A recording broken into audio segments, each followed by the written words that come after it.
Hi, I'm Joseph Gower.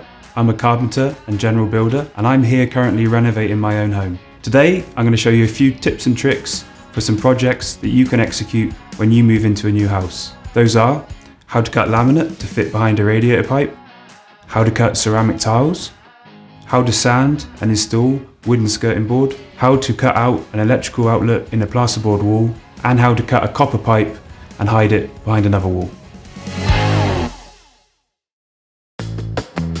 We're going to start by cutting this laminate to fit around the radiator pipes. I'm going to line up the laminate and then I'm going to mark on the laminate exactly where the pipes are and cut them with a Dremel. After that, I'll use this offcut at the back to fill in the distance between the existing laminate and the skirting board. I'm going to use the tape measure and I'm going to check how far in we need to make the cut. So it's 2 centimeters in.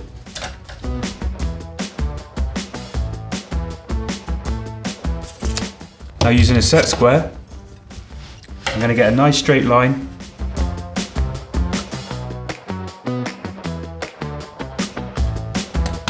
Now we have our marks on the board, ready to cut it with the Dremel. Okay, then we place the laminate on the workbench and make sure it's clamped down firmly. That prevents it from slipping around when we make the cut. I already have the 561 spiral cutting bit inserted in the Dremel, and now I'm going to attach the cutting guide. The laminate I know is 6 millimeters thick, so I'm going to set the depth to 10 millimeters. I'm using the multi-purpose cutting kit instead of a jigsaw because it's quite small cuts and you have a lot more control and stability using the Dremel. I've set the RPM to 30,000. That leaves a really nice, clean and smooth cut on the laminate.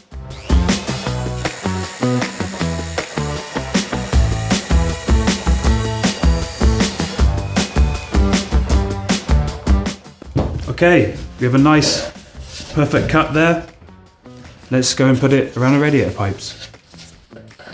Okay, we're going to line up the laminate with the pipes. That cut's perfect. Now we're going to get the offcut and put it behind. If you need to, use one of the metal bars and a wooden mallet and use that to pull in the laminate.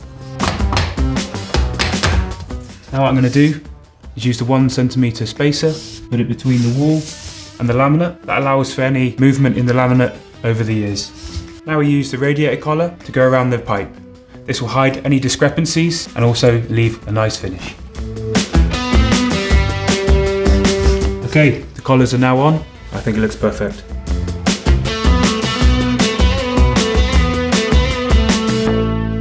Now I've shown you how to cut wooden laminate. The Dremel tool is also brilliant for cutting harder materials, such as ceramic tiles. For that, we're going to use the Dremel Max diamond cutting wheel. But before that, I'm going to get a pencil and a tape, and I'm going to measure exactly what we need to cut. Pencil's nice to use because you can easily wipe it off clean. Then, we get some masking tape and place it over the tile, which prevents the tile from chipping. Then, you get a set square and you line it up with the marks on the tile, and that gives us a nice straight edge. Make sure the Dremel is set to 20,000 RPM. That provides a nice clean cut. If you're cutting a large tile, I'd recommend using some water or lubricant to cool down the bit.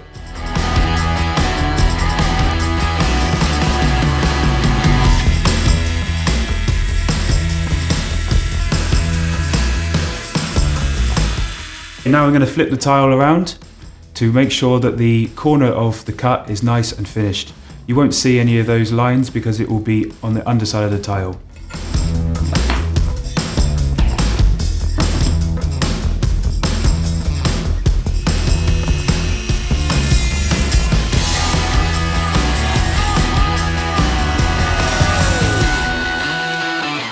Now the Dremel's left a nice clean cut, and this tile will fit perfectly around the door frame in my bathroom, which I'm going to renovate another time.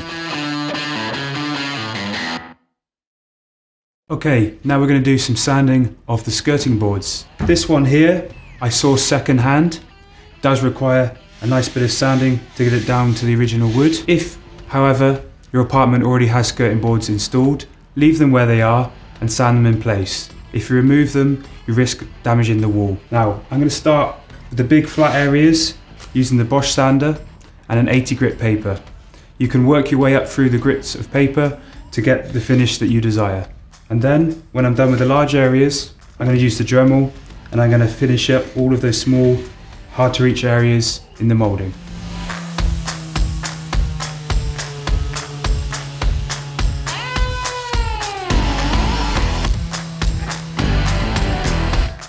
Now I'm going to use the DREMEL with the abrasive brush. I've set it to 15,000 RPM. That's slow enough so that we don't carve too deep into the wood. The abrasive brush has got into this nice groove here, but next I'm going to use the flat wheel to get these slightly larger areas.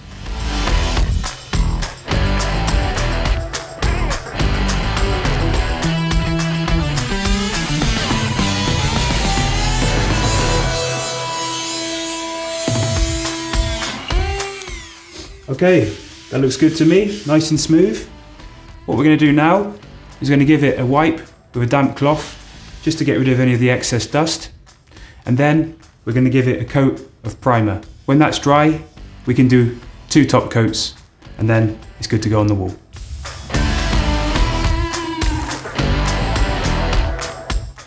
Paint's now dry, got 2 coats on there and it looks brilliant. What I'm going to do now is use some montage grip on the back of the skirting board, and that's going to glue against the wall.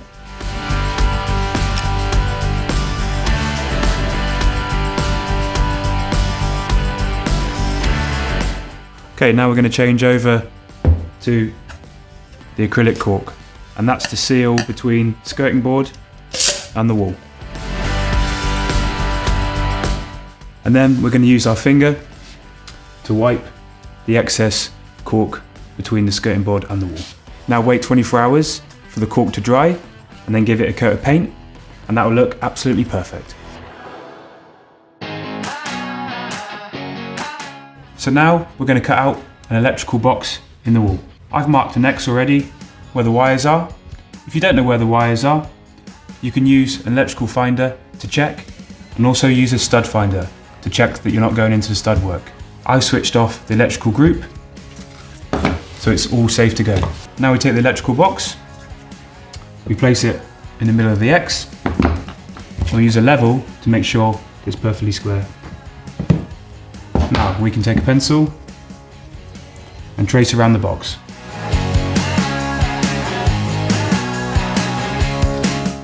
That leaves us exactly where we need to cut. We're using the multi-purpose cutting kit again with a 560 spiral cutting bit. It has non-sharp edges, which is brilliant because if we do touch any of the wires in the wall, it won't damage the wire. I'm going to set the depth to 15 millimeters because I know that the plasterboard is 9.5 millimeters. We don't want to go too deep because we want to avoid any of the wires behind there. Now, I've set the RPM to 30,000. That gives it a nice smooth cut.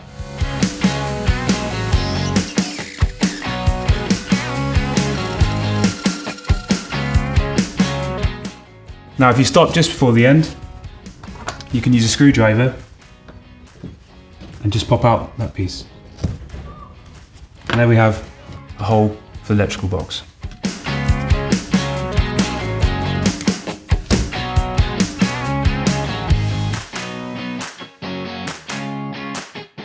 Now we're going to cut the wires down.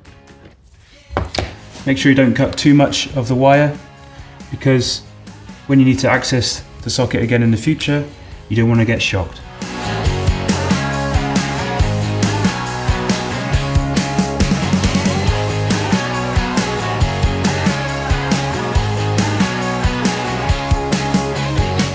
And now I've finished putting on the faceplate and we have a socket ready to be used. Okay, what I'm going to do now is remove this old sink so I can have a nice, clean, fresh wall. To do that, we're going to take the sink off, the waste pipe, the flexi hose, and then we're going to cut down this copper pipe. That will then be pushed into the wall, hidden and filled, and it will look lovely. Before we do that, we're we're going to switch off the water supply to the sink. And a little tip, you can turn on a tap somewhere else in the house and that will help draw out any of the extra water. Make sure you have a bucket and a sponge ready, because when we undo the flexi hose, we're going to have a bit of water left inside the tap.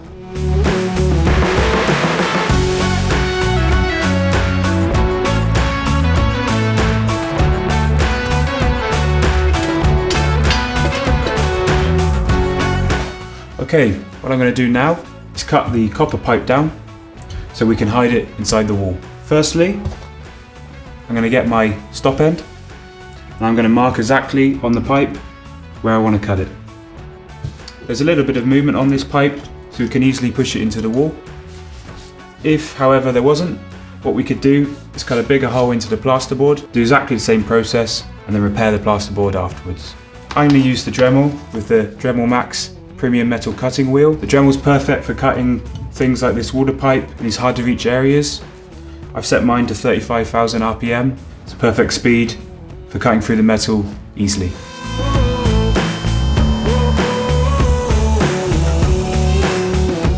Now I've cut the pipe, I need to deburr the edges so I can easily put the stop end on. To do that, I'm going to use the 952 grinding stone.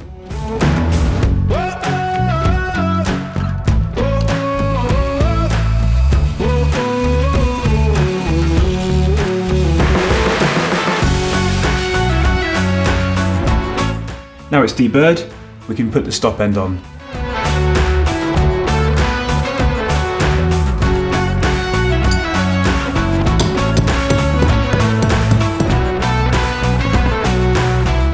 Now the pipe's hidden in the wall, we could fill that, sand it, give it a coat of paint, and we've got a great wall again. Now I've shown you these projects, I hope you have some tips and tricks for yourself when you're renovating a home or moving into a new place. All the best, good luck.